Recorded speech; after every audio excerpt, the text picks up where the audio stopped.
Well, good morning and welcome to Cityline. It is wonderful to be in your home.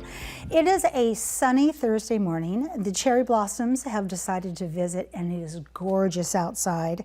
And of course, today is the 30th of March and we have a wonderful show ahead of us. Later on in the hour, we'll be talking with the Asia Pacific Cultural Center. They are here to talk about their celebrations, and guess what? We get to eat. Well, you get to watch them eat.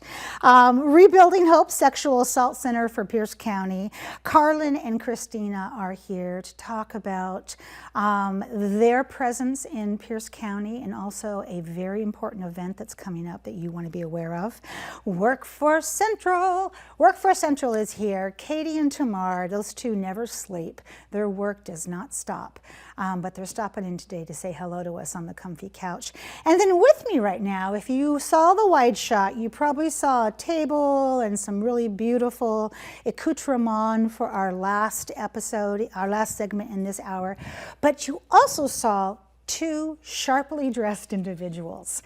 And when I look at them, all I can think about is that phrase, everybody loves a uniform. So please, on behalf of the Daffodil Marine Festival, join me in welcoming the ever dapper Lance Lindsay. You are a Commodore at Tacoma Yacht Club. Welcome to Cityline. Thank you.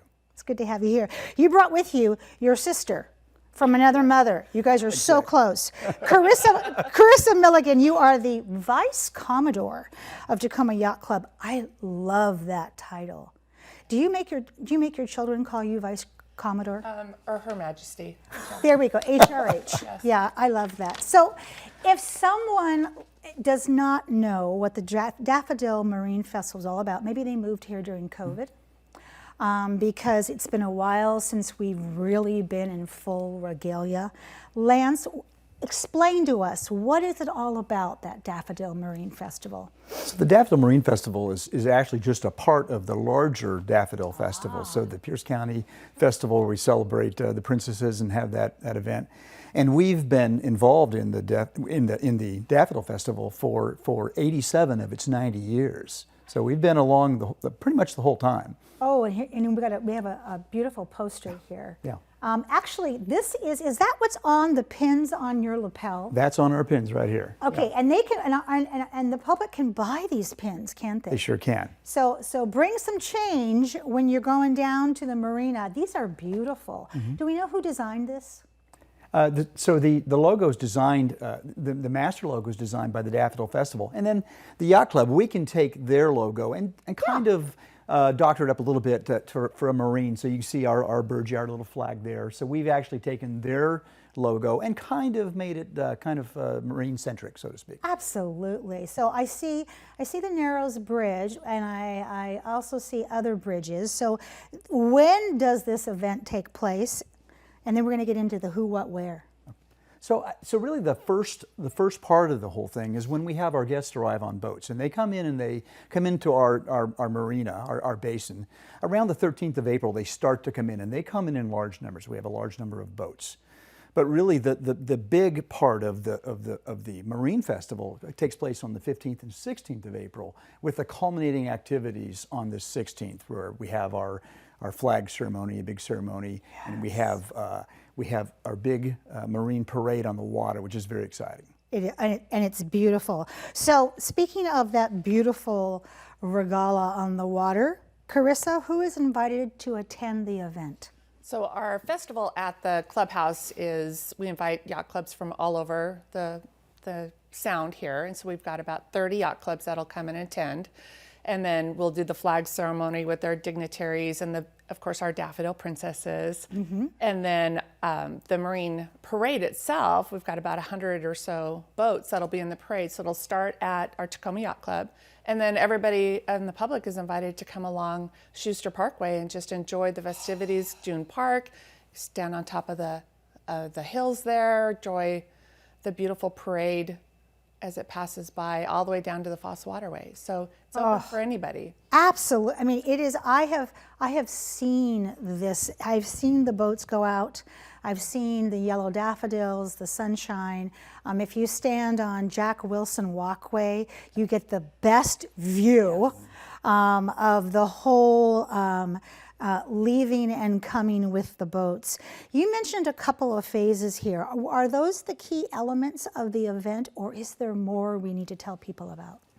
Our marine portion of it, where we invite our clubs, Saturday we have a lot of fun. We'll have Friday night, we start with a band, and we'll have a Yellowstone themed party. Nice! So kind of a nod to the TV show, little country western, get us out of our boat clothes and into some country western, some hats and stuff. And then Saturday we'll have a Jeopardy contest with our guests, and we have about about 700-800 people there, in and out all weekend. And then we'll have a little Jeopardy contest, and then that night we'll have a band and some dancing, and then Sunday is the marine part of it, where the public's welcome to come and watch the parade. So you start, truly you started last year planning this. Yes. But the festivities start on a Friday, and they just pick up speed, and then they end with the weekend. Yes. So where within that, Lance, is the public welcome to attend? Do they need to get tickets to be a part of that? Do they need to camp out? Well, as Carissa said, the perfect place to watch the start of that, so they can see a lot of the activities on Sunday. We have a big flag ceremony where we have our dignitaries, our VIPs, our military leaders, our civic leaders, and that's kind of on our back deck. And people can actually sit on the Dune Park Hill and kind of see that if they want to watch that. The big event for the public is the parade, the boat parade. It's so exciting with all the decorated boats, and that starts at 11:30 on Sunday. And again, Dune Park, right there on those hills, is a perfect place for them to watch the start of that parade. The restaurants along Schuster Parkway, all the way down the waterfront.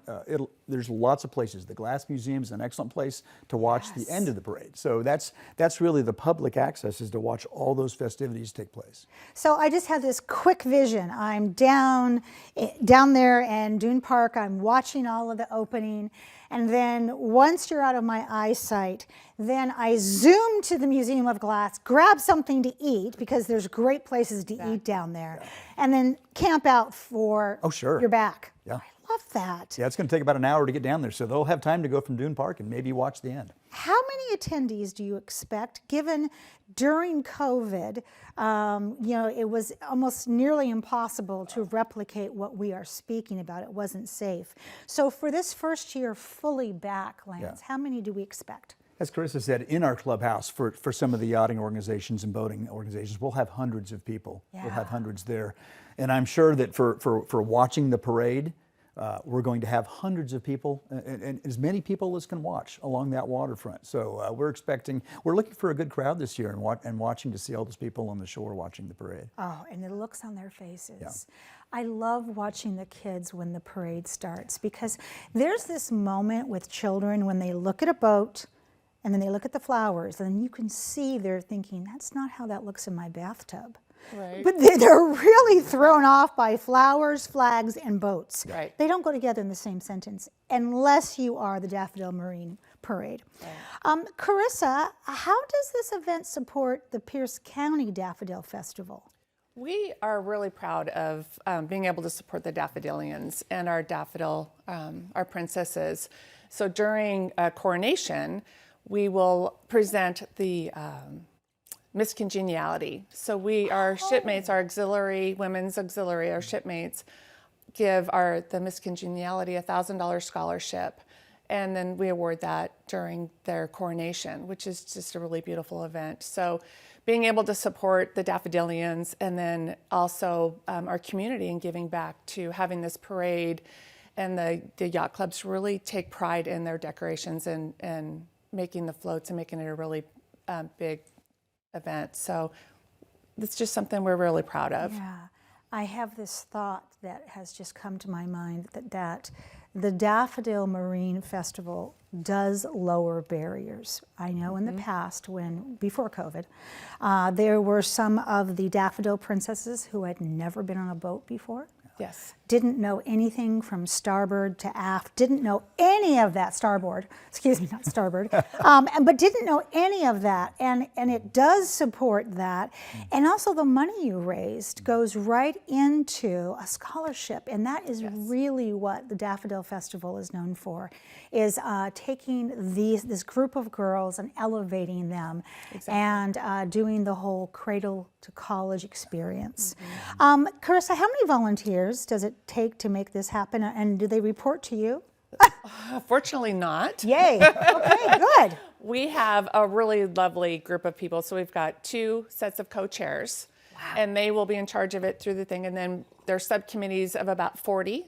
And then below that, they recruit. So we probably have about 100 people volunteering from our club throughout the year, getting it organized and then putting it on, whether they're providing their boat for the princesses to be on the float, or helping to get all of our 40 yacht clubs docked. Yes. So it takes a lot. It takes a village to put it on, and we're really a really organized group of people. We've done it for a long time, for 87 years, so we've got it down. You've got it down pat. Yeah, you pretty much know what comes next and what not you need to tie. Yes. Yeah, our absolutely. Our co-chairs really have it down, so they do a good job.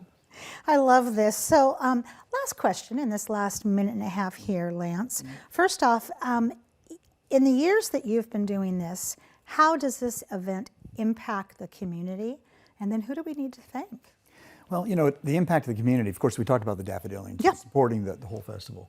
We make a very special effort during our flag ceremony to thank our civic leaders, thank our military leaders. We invite a lot of VIPs. And we make a special effort to take them out and take them on the parade as well, and just thank them for the service they provide to us and provide to the community. So we work very hard on thanking them. And I have to say, Carissa talked about our volunteers. Our co-chairs are wonderful. Yes. Our committee is wonderful. I just thank everyone involved with this and all the hard work they put into making the whole thing come off well. I mean, you guys, the minute those boats are back into their slips, or back when they're back on their way to wherever they live, that's when the next year starts. Yes. So I want to say thank you so very much. This, you guys went through it with COVID. I mean, there are some things you can reproduce. There are some things you can do via Zoom. A Regala boat parade, we can watch it, but we certainly couldn't be there in person. So I thank you so much for the passion, the organization, and the love that you are bringing back to this festival, full tilt ahead. So thank you both so much. Thank you. Thank you. Pleasure. It's a pleasure. When we come back, Workforce Central will be in the comfy couch after a little bit of musical chairs. You don't want to miss that. We'll see you in a bit.